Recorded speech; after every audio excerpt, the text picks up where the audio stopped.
Hi hello ನಮಸ್ಕಾರ, ಚಾನಲ್ಗೆ ಸ್ವಾಗತ. ಇವತ್ತಿನ ವಿಡಿಯೋ ತುಂಬ ಸ್ಪೆಷಲ್ ಇದೆ. ವಿಡಿಯೋ ಕೊನೆ ತನಕ ನೋಡಿ. ನಿಮಗೆಲ್ಲ ಒಂದು ಪ್ರಶ್ನೆ, ನಿಮ್ಮ ಜೀವನದಲ್ಲಿ ಯಾವತ್ತಾದರೂ ಇಂತಹ ಮಹಿಳೆಯರನ್ನ ನೋಡಿದ್ದೀರಾ ಅನ್ನೋದು.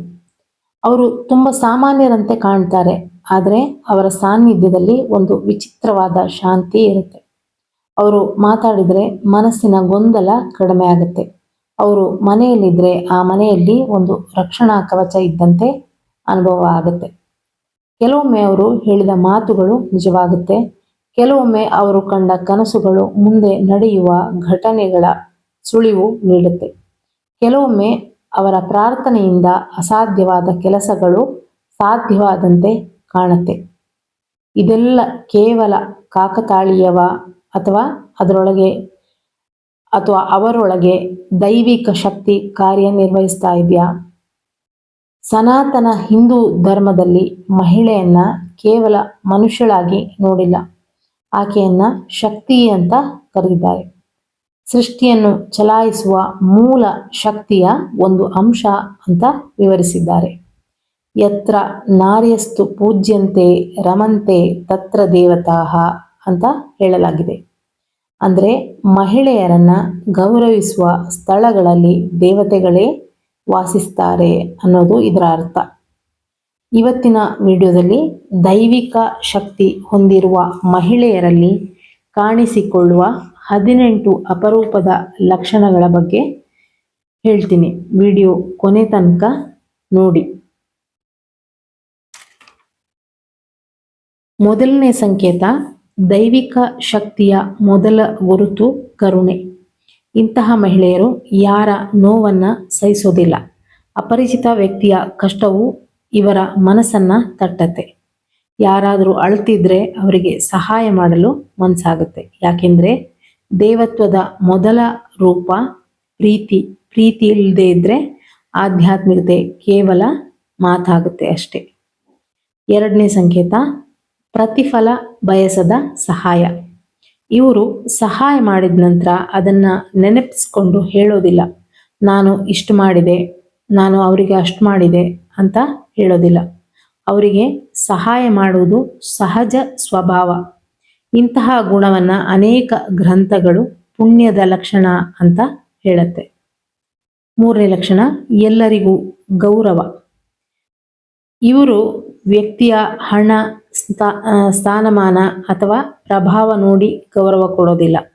ಬಡವನಿಗೂ ಶ್ರೀಮಂತನಿಗೂ ಒಂದೇ ರೀತಿಯ ವರ್ತನೆ ತೋರಿಸ್ತಾರೆ. ಯಾಕೆಂದ್ರೆ ಪ್ರತಿಯೊಬ್ಬರಲ್ಲೂ ದೈವಾಂಶವಿದೆ ಎಂಬ ಭಾವನೆ ಇವರೊಳಗೆ ಇರುತ್ತೆ. ನಾಲ್ಕನೇ ಲಕ್ಷಣ, ಕೆಲವರಿಗೆ ದೇವಾಲಯಗಳು, ದೀಪಗಳು, ಮಂತ್ರಗಳು, ದೇವಿ ಅಥವಾ ದೇವರ ದರ್ಶನಗಳು ಕನಸಿನಲ್ಲಿ ಕಾಣಬಹುದು. ಕೆಲವೊಮ್ಮೆ ನಡೆಯಲಿರುವ ಘಟನೆಗಳ ಸೂಚನೆಯೂ ಸಿಗಬಹುದು. ಶಾಸ್ತ್ರಗಳಲ್ಲಿ ಕನಸುಗಳನ್ನು 3 ವಿಧವಾಗಿ ವಿವರಿಸಲಾಗಿದೆ. ಅದರಲ್ಲೊಂದು ದೈವಿಕ ಸಂದೇಶಗಳ ಕನಸು. 5ನೇ ಲಕ್ಷಣ, ಕ್ಷಮಿಸುವ ಶಕ್ತಿ. ಇವತ್ತಿನ ಕಾಲದಲ್ಲಿ ಕ್ಷಮಿಸೋದು ಅಂದ್ರೆ ಸುಲಭ ಅಲ್ಲ. ಆದರೆ ದೈವಿಕ ಶಕ್ತಿ ಇರುವ ಮಹಿಳೆಯರು ದ್ವೇಷವನ್ನ ಹೆಚ್ಚು ಕಾಲ ಇಟ್ಕೊಳ್ಳೋದಿಲ್ಲ. ಅವರಿಗೆ ಗೊತ್ತು, ದ್ವೇಷವನ್ನ ಹೊತ್ಕೊಂಡು ಹೋಗೋದಕ್ಕಿಂತ ಬಿಡೋದು ಉತ್ತಮ ಅಂತ. 6ನೇ ಲಕ್ಷಣ, ಆಳವಾಗಿ ಅಗಲವಾದ ಕಣ್ಣು. ಇವರ ಕಣ್ಣುಗಳಲ್ಲಿ ಒಂದು ವಿಚಿತ್ರವಾದ ಕಾಂತಿ ಇರುತ್ತೆ, ಶಾಂತಿ ಇರುತ್ತೆ. ಕೆಲವೊಮ್ಮೆ ಅವರು ಮಾತಾಡದೇನೆ ನಮ್ಮ ಮನಸ್ಥಿತಿಯನ್ನ ಅರ್ಥ ಮಾಡಿಕೋತಾರೆ. ಇಂತಹ ದೃಷ್ಟಿಯನ್ನ ಅನೇಕ ಆಧ್ಯಾತ್ಮಿಕ ಪರಂಪರೆಗಳು ಆತ್ಮಜ್ಞಾನದ ಲಕ್ಷಣವೆಂದು ಪರಿಗಣಿಸುತ್ತೆ. 7ನೇ ಲಕ್ಷಣ, ಇವರಿಗೆ ಯಾವಾಗಲೂ ಜನರ ನಡುವೆ ಇರುವಂತ ಆಸೆ ಇರೋದಿಲ್ಲ. ಒಂಟಿಯಾಗಿ ಕುಳಿತುಕೊಳ್ಳೋದು, ಧ್ಯಾನ, ಜಪ, ಪುಸ್ತಕ ಓದುವುದು ಅಥವಾ ಪ್ರಕೃತಿಯಲ್ಲಿ ಸಮಯ ಕಳೆಯುವುದು ಇಷ್ಟ. ಯಾಕೆಂದ್ರೆ ಆಂತರಿಕ ಶಕ್ತಿ ಮೌನದಲ್ಲಿ ಬೆಳೆಯುತ್ತೆ. 8ನೇ ಲಕ್ಷಣ, ಪ್ರಕೃತಿಯೊಂದಿಗೆ ಆಳವಾದ ಸಂಬಂಧ. ಗಿಡ, ಹೂವು, ಪಕ್ಷಿ, ಪ್ರಾಣಿಗಳು ಇವರಿಗೆ ತುಂಬ ಇಷ್ಟ ಆಗುತ್ತೆ. ವಿಶೇಷವಾಗಿ ಅದರ ಕಡೆ ಆಕರ್ಷಿತರಾಗ್ತಾರೆ. ಇವರು ಗಿಡಗಳನ್ನು ಬೆಳೆಸಿದ್ರೆ ಅವು ಚೆನ್ನಾಗಿ ಬೆಳೆಯುತ್ತೆ ಅನ್ನುವ ನಂಬಿಕೆ ಕೂಡ ಇದೆ. ಪ್ರಕೃತಿ ಶುದ್ಧವಾದ ವೈಬ್ರೇಷನನ್ನು ಗುರುತಿಸುತ್ತೆ. 9ನೇ ಲಕ್ಷಣ, ಕುಟುಂಬದಲ್ಲಿ ಕಷ್ಟ ಬಂದಾಗ ಎಲ್ಲರೂ ಕುಗ್ಗಬಹುದು, ಆದರೆ ಈ ಮಹಿಳೆಯರು ಮಾತ್ರ ಧೈರ್ಯವಾಗಿ ನಿಲ್ತಾರೆ. ಅವರು ಮನೆಯವರನ್ನ ಒಗ್ಗೂಡಿಸ್ತಾರೆ. ಅವರ ಮಾತು ಕುಟುಂಬಕ್ಕೆ ಆಶಾಕಿರಣವಾಗುತ್ತೆ. 10ನೇದು ವಾಕ್ಸಿದ್ಧಿ. ಇವರ ಮಾತುಗಳಲ್ಲಿ ಇರುವಂತೆ ವಾಕ್ಸಿದ್ಧಿ ಅನ್ನೋದು ಇವರ ಮಾತುಗಳಲ್ಲಿ ಇರುತ್ತೆ. ಯಾರಿಗಾದರೂ ಹೃದಯದಿಂದ ಆಶೀರ್ವಾದ ಮಾಡಿದರೆ ಅದು ಫಲಿಸುವ ಅನುಭವ ಹಲವರಿಗೆ ಆಗಿರಬಹುದು. ಇದು ಕೇವಲ ಪದಗಳ ಆಗಿರ್ಬೋದು, ಆದರೆ ಇದು ಶಕ್ತಿಯಲ್ಲ, ಅದರ ಹಿಂದೆ ಇರುವ ಸಂಕಲ್ಪದ ಶಕ್ತಿ. 11ನೇ ಲಕ್ಷಣ, ಸ್ವಾಭಾವಿಕ ಸುಗಂಧ. ಯಾವುದೇ ಸುಗಂಧ ದ್ರವ್ಯ ಬಳಸದೇನೆ ಇದ್ರೂ ದೇಹದಿಂದ ದುರ್ಗಂಧ ಬರೋದಿಲ್ಲ. ಯಾವುದಾದ್ರೂ ಹೂವಿನ ಪರಿಮಳ ಅಥವಾ ಚಂದನದ ಸುಗಂಧ ಬರುವಂತಹದ್ದು ಇವರ ಆಸುಪಾಸು. ಇದು ಸಾಧನೆ ಮಾಡಿ ಮಾಡಿ ಘಟಿಸುವಂತಹ ಹಂತ. 12ನೇ ಲಕ್ಷಣ, ಇಂತಹವರ ಸ್ಪರ್ಶದಲ್ಲಿ ಅದ್ಭುತವಾದ ಹೀಲಿಂಗ್ ಪವರ್ ಇರುತ್ತೆ. ಇವರ ಸ್ಪರ್ಶದಿಂದ ಅದೆಷ್ಟೋ ಸಮಾಧಾನ ಸಿಕ್ಕಿದ ಅನುಭವ ಆಗಬಹುದು. ಯಾರಿಗಾದ್ರೂ ಹುಷಾರಿಲ್ಲ ಅಂತಂದ್ರೆ ಇವರು ಸುಮ್ಮನೆ ಹೀಗೆ ಅವರ ಕೈಯನ್ನ ಹಣೆ ಮೇಲೆ ಅಥವಾ ನೆತ್ತಿಯ ಮೇಲೆ ಇಟ್ಟರೆ ಅದೆಷ್ಟೋ ಒಂಥರ ಹೀಲಿಂಗ್ ಆದ ಅನುಭವ ಆಗುತ್ತೆ. 14ನೇ ಲಕ್ಷಣ, ಇಂಥವರಿಗೆ ಕೆಟ್ಟದಾಗ್ಲಿ ಒಳ್ಳೆಯದಾಗ್ಲಿ ಸ್ವಪ್ನಗಳ ಮುಖಾಂತರ ಮೊದಲೇ ಗೊತ್ತಾಗುತ್ತೆ. ಯಾರಿಗಾದರೂ ಅನಾರೋಗ್ಯ ಅಥವಾ ಇನ್ನೇನಾದರೂ ವಿಚಾರಗಳು ಸ್ವಪ್ನಗಳ ಮೂಲಕ ಗೊತ್ತಾಗುತ್ತೆ.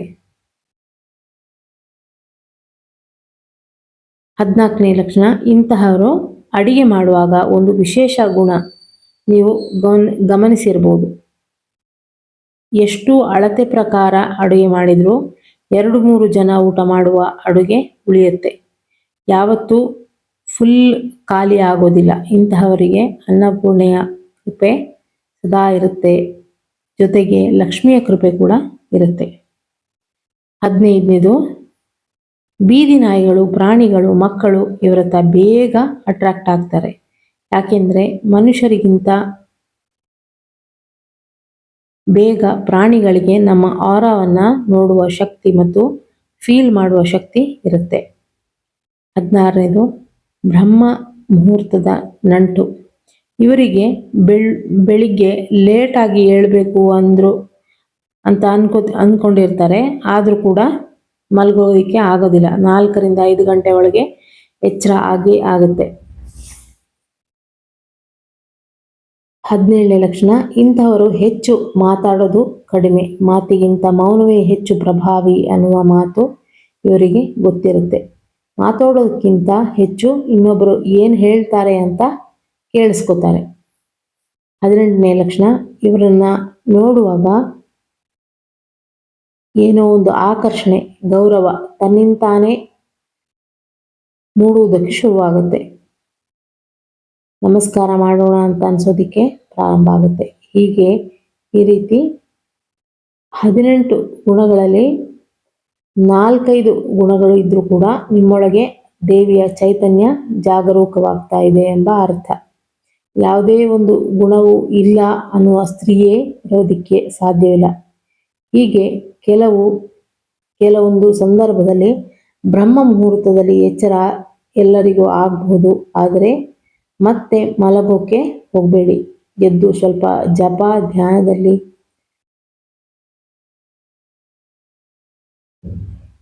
ನಿಮ್ಮನ್ನ ತೊಡಗಿಸಿಕೊಳ್ಳೋದ್ರಿಂದ ಆ ಬ್ರಹ್ಮಾಂಡವೇ ಸಿಗ್ನಲ್ ಕೊಡ್ತಿದೆ ಎದ್ದೇಳಿ ಅಂತ. ಆದರೆ ಅದನ್ನ ಕೇಳದೆ ವಾಪಸ್ ನಾವು ಮಲಗ್ತೀವಿ. ಹೀಗೆ ಮಾಡದೆ ಸಾಧನೆಯನ್ನ ಮಾಡಿದಾಗ ನಾವು ಹೇಳಿದ್ದಕ್ಕಿಂತ ಹೆಚ್ಚಿನ ದೈವಿ ಕಳೆ ನಿಮ್ಮಲ್ಲಿ ಕಾಣಿಸ್ಕೊಳ್ಳೋದಕ್ಕೆ ಶುರುವಾಗುತ್ತೆ ಅಂತ ಹೇಳ್ತಾ ಮುಂದಿನ ವಿಡಿಯೋದಲ್ಲಿ ಸಿಗ್ತೀನಿ. Thank you for watching.